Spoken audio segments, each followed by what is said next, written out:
more copies. And one extra copy you're looking together, we're going to pass it down.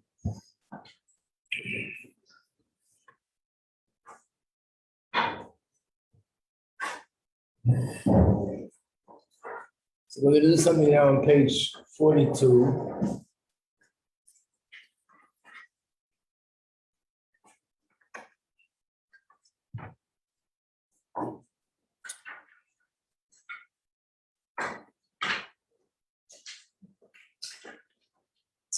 This is part of a Mamar that the Rebbe gave.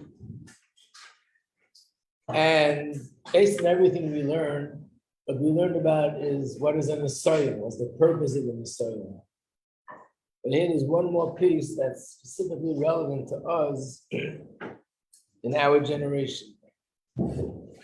So turn to page 43 first, and then we'll go to the Mamar.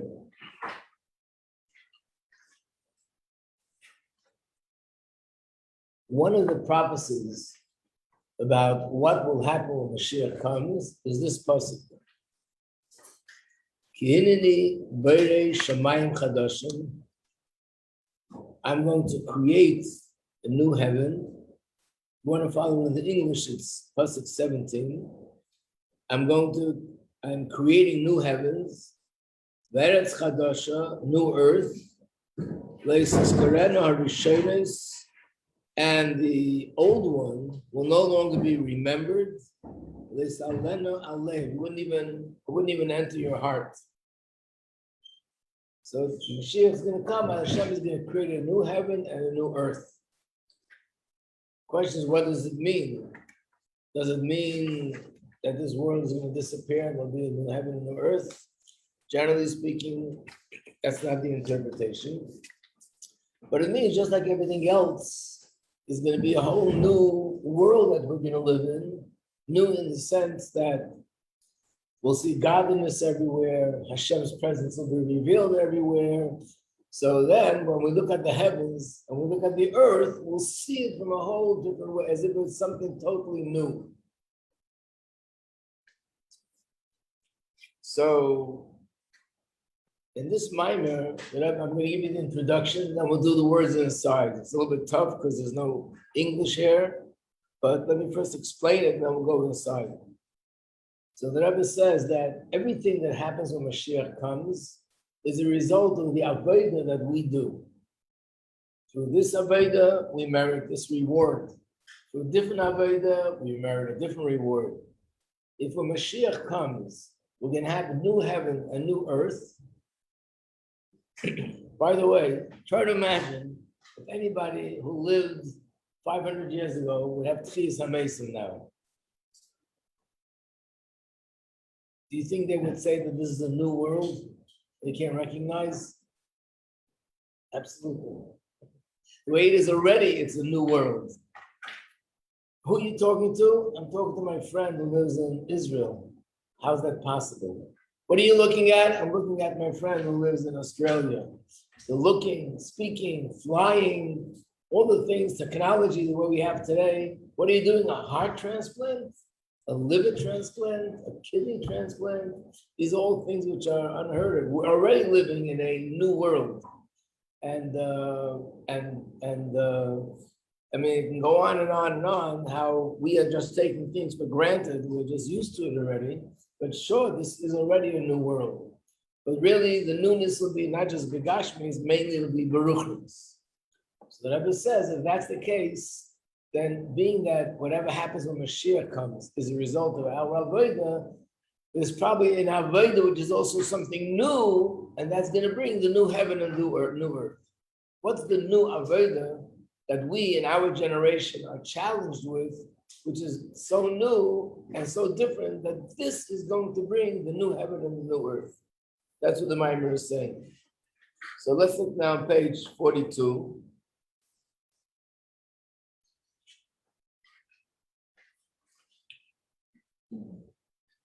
I'll try to read it slowly and translate as we go along. Again, this is the middle of a Mamar, the end of a Mamar. So, of course, we need the whole background, but we could understand just this part. When Mashiach will come, Tziyah hayitziyah mikol hamitzorim v'agbolos. We'll no longer have all the limitations that we have today. That's b'negei l'chol ha'inyanim. This replies to everything. Shekol ha'inyanim l'asad lavi. Everything when Mashiach comes, yeh be'ein hareich. It'll be immeasurably greater and better compared to the way it's now. Achshav. And this applies to the world spiritually and even the world physically. Hey b'negei la'olam. It says, this is the pasuk which you just read, that when Mashiach comes, there'll be shamayim chadashim v'eretz chadashim.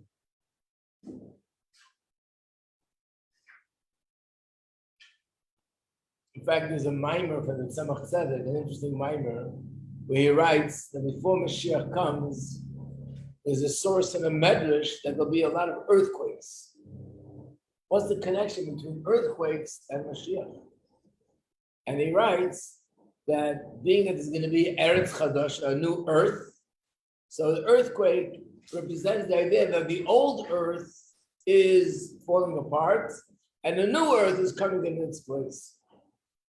So hey b'negei Torah also, shayidei ayoda nivra ha'olam, the world was created through the Torah. It says that Hashem looked into the Torah, and that's how He created the world. That in Torah there'll also be new. There's a pasuk where it says that when Mashiach comes, there'll be new insight into Torah. It'll be as if it's something new that we never had before. Also regarding the light of Hashem that's going to be shining in this world. Shagila the Kushi, the light of Hashem that's going to be revealed when Mashiach comes.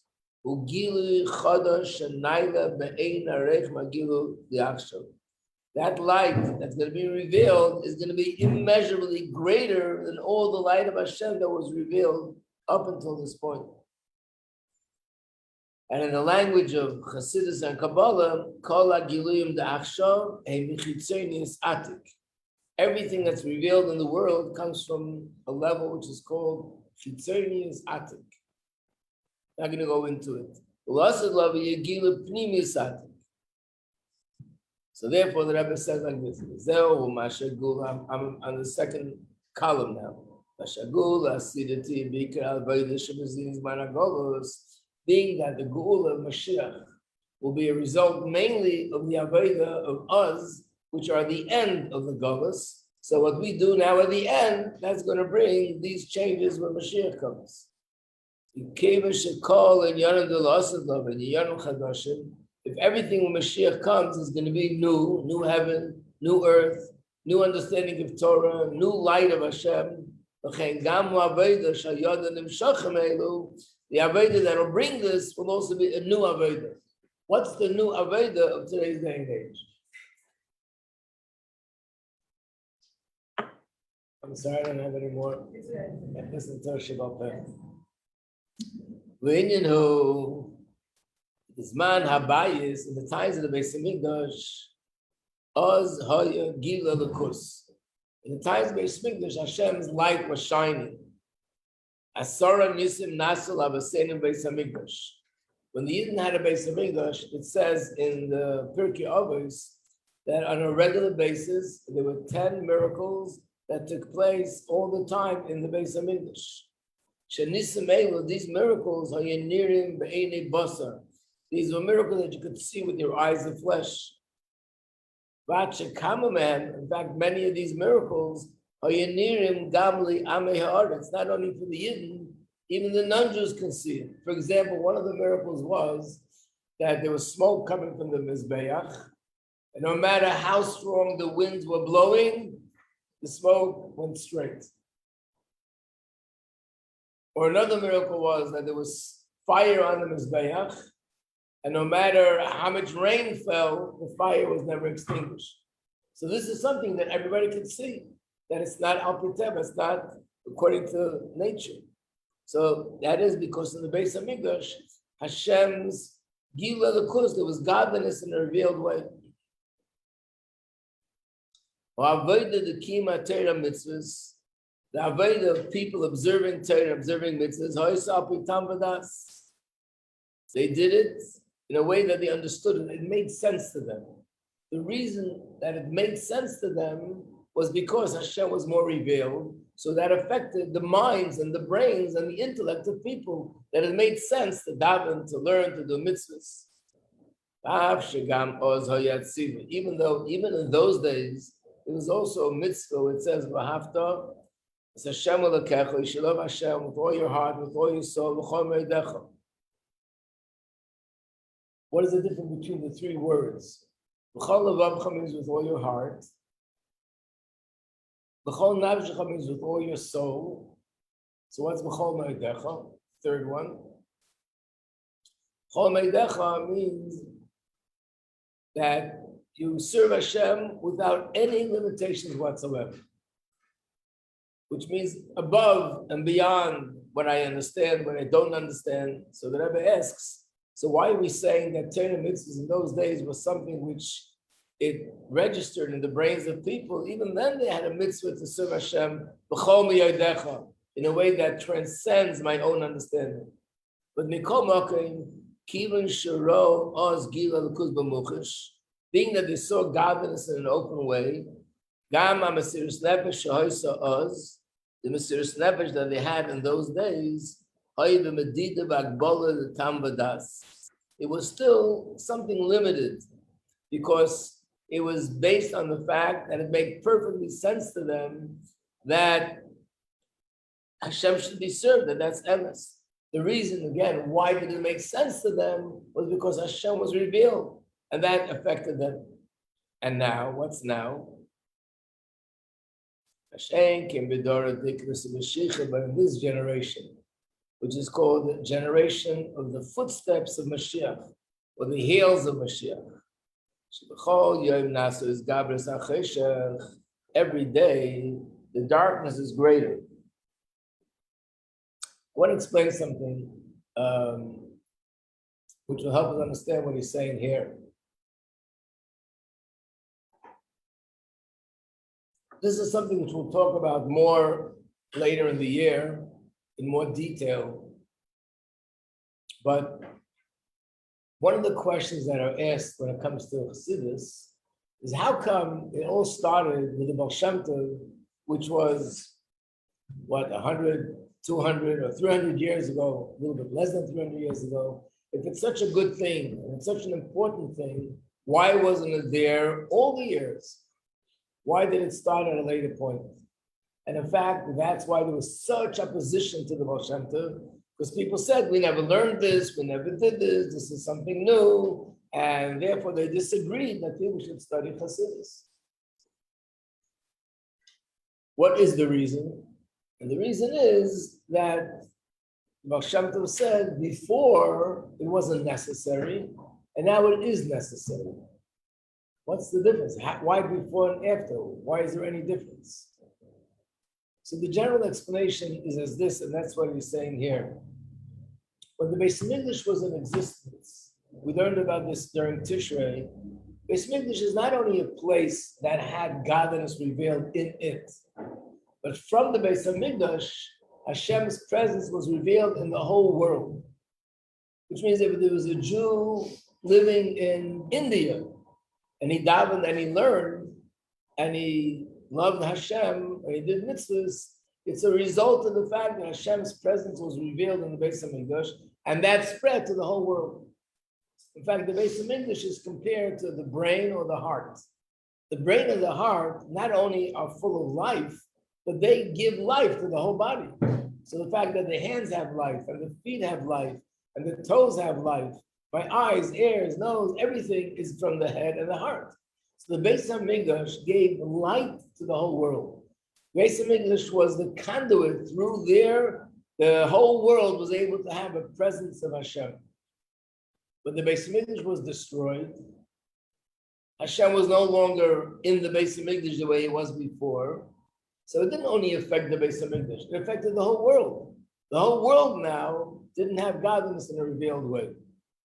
So the mashal that's given for that is there are places in Chumash, and the places actually in this week's parsha, As I'm talking, I realize that it's in this week's parsha.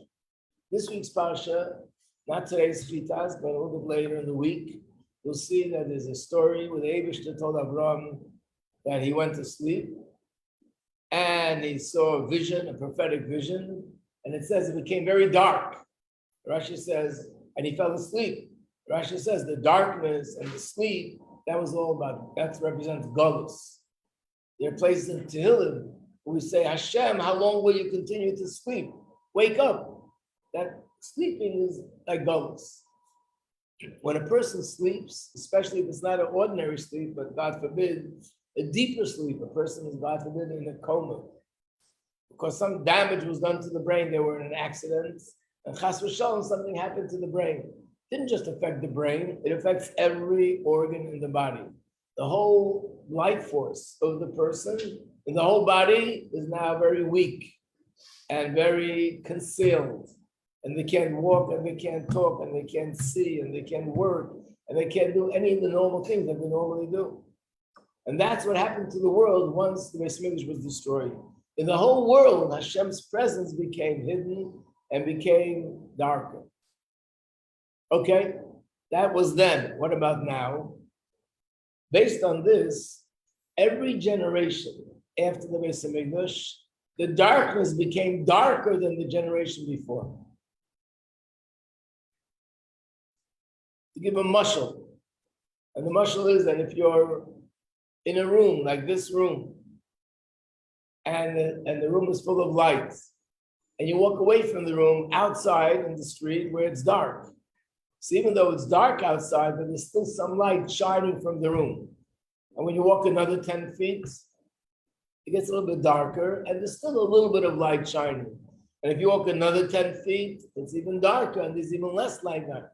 The further you go, every step you take, the light of this room gets less and less and less and less. Later, you can come to a point where it's totally dark. You don't even see this light anymore. Every generation after Churban, Beit HaMikdash, the world became darker, darker, darker, darker, darker, darker. And that's what the Rebbe is saying here, that in this generation, which is the last generation right before Mashiach, on one hand, wow, this is amazing, it's right before Mashiach. On the other hand, it's 1900 years since the Beis Mikdash was destroyed. So it's the darkest generation in some ways compared to all the generations before. So let's see these words again, where it's underlined. Mashenkein v'dara de'ikvus of the Mashiach, the generation of the footsteps of Mashiach. Shebachol yoyim nasa is gabras acheshech. Every day the darkness gets stronger. V'yeshnam kama nisyonis, and therefore now there are a lot of tests. The whole Mamar is about in the soil, a lot of tests. There are a lot of tests. But then the Rebbe says something really amazing. And that is, what's the biggest test of all the tests, in a way? The biggest test is, don't be embarrassed, don't be affected by those that laugh at you, that you're observing Torah mitzvahs. These words are found in the beginning of the Shulchan Aruch. In the beginning of the Shulchan Aruch, the first page, it says we should learn from 4 animals. Interesting, new teachers we have, animals. A lion, a leopard, an eagle, a deer. We're supposed to learn from them. Okay. What do we learn from a leopard? Be bold as a leopard. Az kanoma al yibesh mepnei amalim. Don't be embarrassed those that laugh at you. The Rebbe says this Nisayon we have today more than ever before. I'm not talking about nations of the world laughing at you, but our own brothers and sisters laughing at us that we're doing Torah mitzvahs.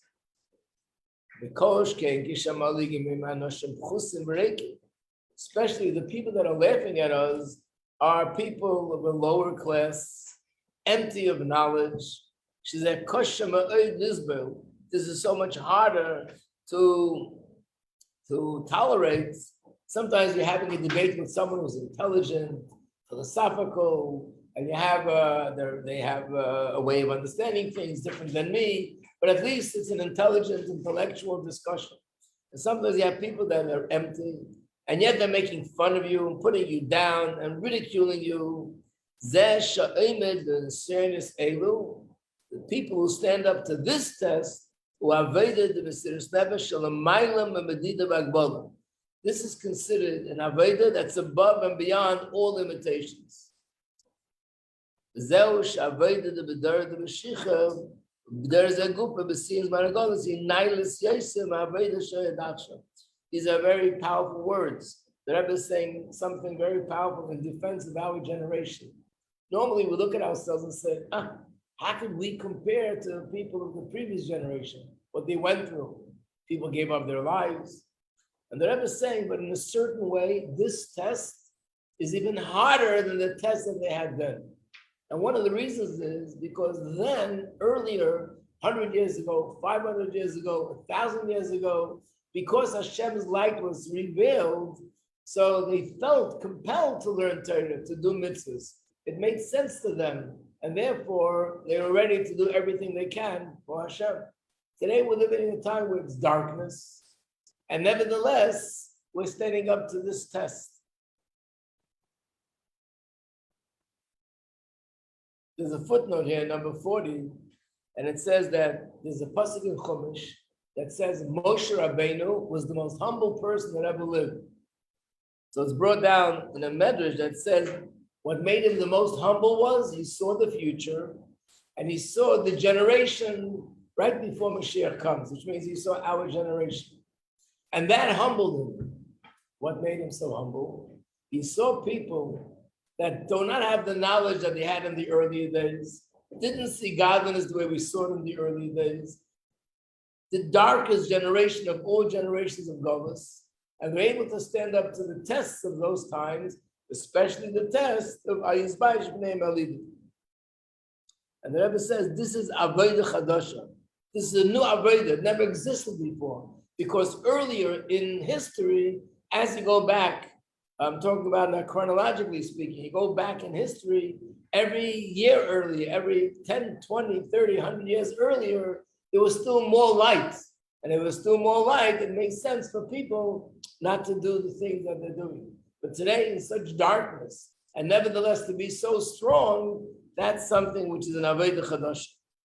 And this Avodah Chadasha will bring a new heaven and a new earth.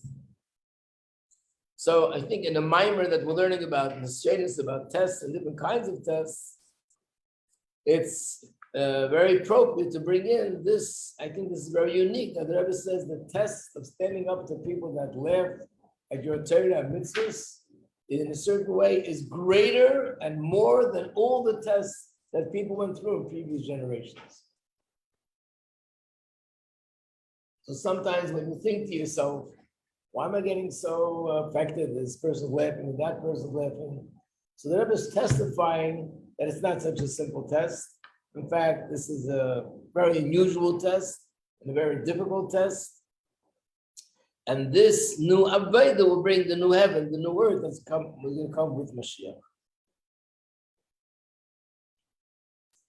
And how do we have that strength to overcome the test? The last line, Avodah shebesiz managolus is Avodah mesiras nefesh pnimis haneshama. When the most inner, deepest depth of the neshama is revealed, then the person can stand up even to this test, and that's how we have the power to stand up to the test of al yibash, of not being embarrassed, and not being humiliated, not being intimidated by all the people that laugh at you.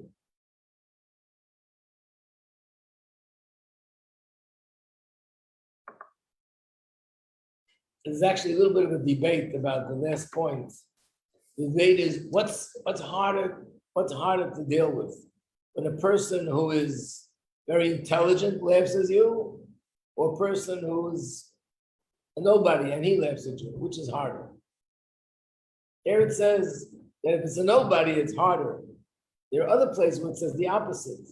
That if somebody who's very intelligent, look up, wow, this is a special person, this is a very intelligent person, a very successful person, and he laughs at me or she laughs at me, then it makes me feel even more uncomfortable. So there's both ways to look at it. But in this Mamar, the Rebbe is going by the opinion that the less content the person has, the more humiliating it is, the more difficult it is to handle that making fun, because you're saying to yourself, what are you talking about? What do you know about the subject? Nothing.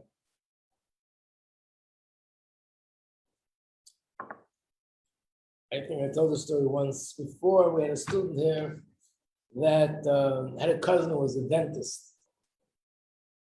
And she had, after being here for a while, she had problems with her teeth. So she went to her cousin to do her teeth. She comes back and she's all shook up, like really, totally, like, can't find a place for herself. What happened? She says, he was doing my teeth, but he was working on my head at the same time. And he's telling me, I can't recognize you. You're not wearing pants anymore. I think you've been brainwashed. You're not the same person. What kind of life are you leading? What are you doing? So I said to her, you have another appointment, right? When you go back the next time. He did on her teeth what is called a, what is that process called? It's called a, it'll come back to me. Whatever he did on her teeth, because she had a problem with the nerve on the teeth. And he said, I said to her, tell the doctor, your cousin, that it was not necessary to do it. It's a mistake. He said, what? I'm not going to tell him that. I said, do me a favor, just for me. Don't say Jews think that way. Say the rabbi said that this is what he did on the teeth was a mistake. It wasn't necessary. Anyway, I begged her and she did it. What happened? You can guess what happened. He said to her, tell your rabbi to stick his nose out of dentistry. What does he know about dentistry? Whether he studied dentistry, he went to school, he's a doctor, he knows anything about the subject. How dare him even making a comment? That's exactly what I wanted to hear. So I said, go back to him and ask him, how much Chumash did he study? How much Mishnayos did he study? How much Chassidus did he study? How much Gemara did he study? What is he making comments about Torah if he never even studied it? So sometimes to hear something from a person that's a total ignoramus, and he's with such conviction and arguing with you that this is this, and that is not what he's talking about, it's much harder in some ways to tolerate.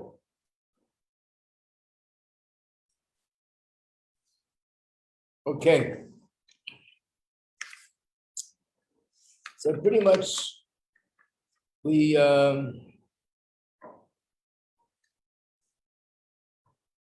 finished the three things in the Mamar. One is from the Alter Rebbe, and one is from the Tzemach Tzedek. So first we'll turn to page 45, and then we'll have a little review. Page 45 is a summary. You have to put into a small synopsis. What's the main content, purpose of the Mamar?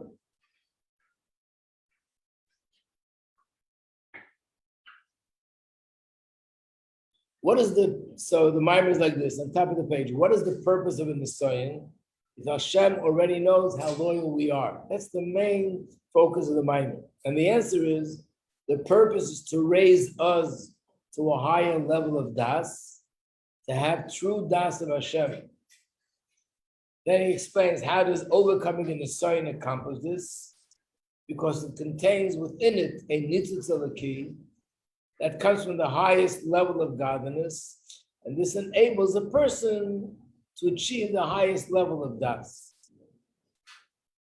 And I just want to emphasize that it's very important when you learn a Mamar, when you learn a chapter in Tanya, to try at the end to make a summary in short words. What's the main point that you learned there?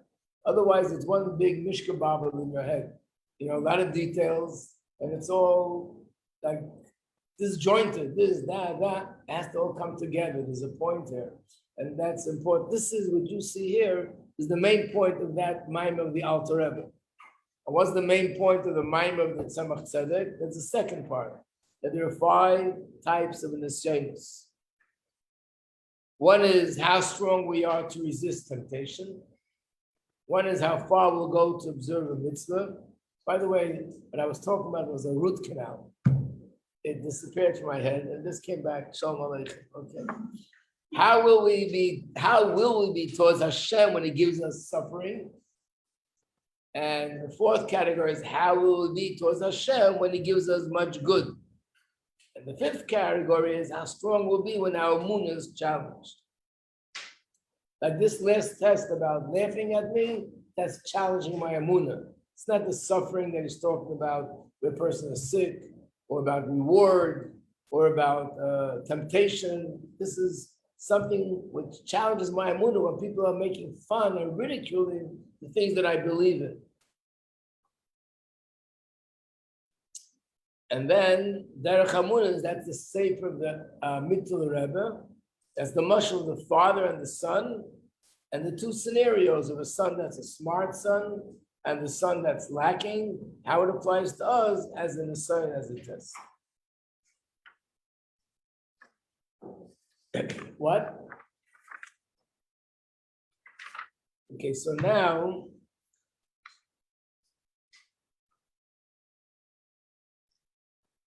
we don't have much time. We'll do a little review. On page 8, there are a lot of questions. What I usually like to do is give you 5-10 minutes to answer the questions. And then after you answer the questions on your own, then we'll go over it together in the class. The problem is we don't have enough time. So let's just do the first 4 questions. I'll give you 5, not 5. I'll give you 3 minutes to answer the first 4 questions. Write it down yourself, and then we'll go over it together. Then tomorrow we'll finish, and we'll start a new Mamar tomorrow. What? Wait. So tomorrow, that's 24 hours from now. 23, I guess. Now the Mamar we're going to do tomorrow is going to be a continuation. It's going to be another Mamar that explains more things about it in the Sun.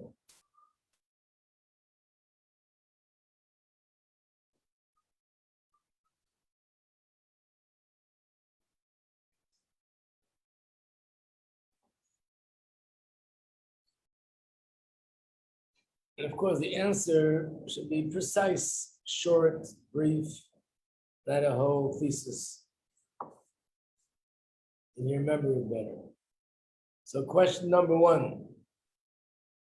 What is it? Why is it considered a yerida for the neshama to go into the guf?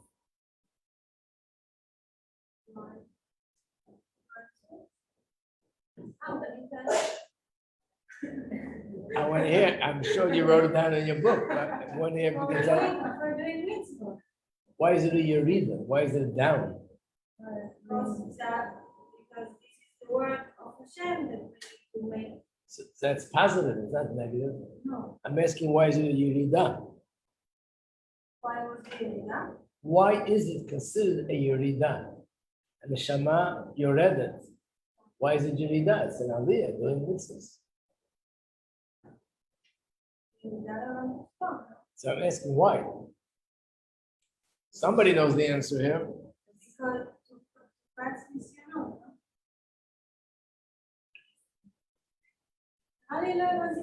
No, you're right. You're telling me.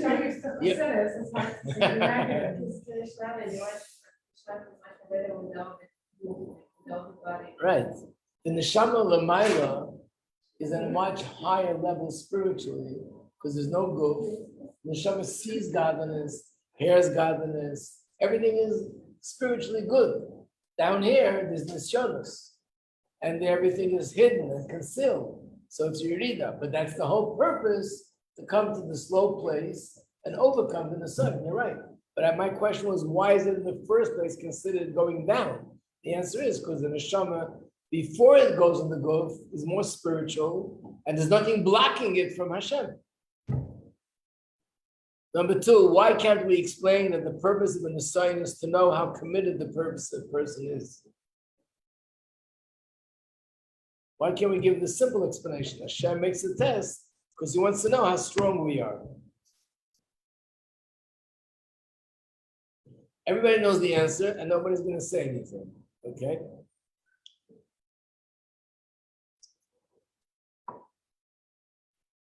Okay, I know you know the answer. Because it's hidden. What? Because it's hidden. No? No, I'm asking, why can't we say that the reason why Hashem gives a test, because Hashem wants to know how strong we are. Because it's for us. Why? Why can't it be that Hashem will tell her that? Because I don't know that. Huh? And I don't know that.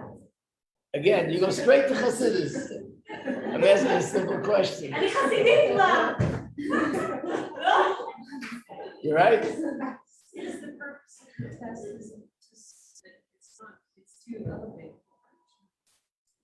You're going into the purpose. My question was, why can't I explain it at a simple level? Hashem wants to know. What? Because it's hard. Because Hashem knows everything already without me having a test. Okay, could we continue? How about the teachers here?